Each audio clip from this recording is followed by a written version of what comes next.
নেতারা এরকমই হওয়া উচিত।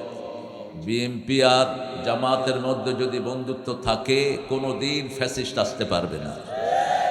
আর যদি এই বন্ধুত্ব কোনো কারণে নষ্ট হয়, মধ্যখান দিয়ে ঢুকবে কে? কে ঢুকবে? ওরা কিন্তু ঘাপটি মেরে বসে আছে। এই জন্য সব নেতাদেরকে বলবো, মোশাররফের মতো কলিজাটাকে বড় করো। কি সুন্দর করে সে ফয়সালকে নিজের বুকে টেনে নিল। এটাই হওয়া দরকার নেতাদের। কারণ ফয়সাল যদিও এমপি হয়, মোশাররফকে ছাড়া ফয়সাল চলতে পারবে না।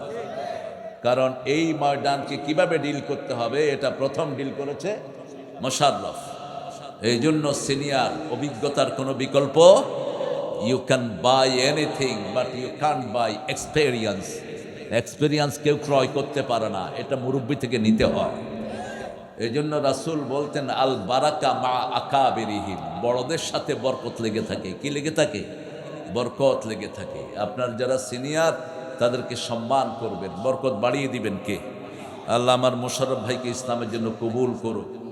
আমার অত্যন্ত স্নেহের ডক্টর মোস্তফা ফয়সাল পারভেজ, আল্লাহ তাকে জনগণের খাদেম হিসাবে কবুল করুক। মোশাররফ ভাইয়ের কাছ থেকে পরামর্শ নিবা কিভাবে জনগণের খেদমত করতে হয়, কারণ তিনি 17 বছর মানুষের সাথেই লেগেছিলেন। এই অভিজ্ঞতার কোনো বিকল্প নেই।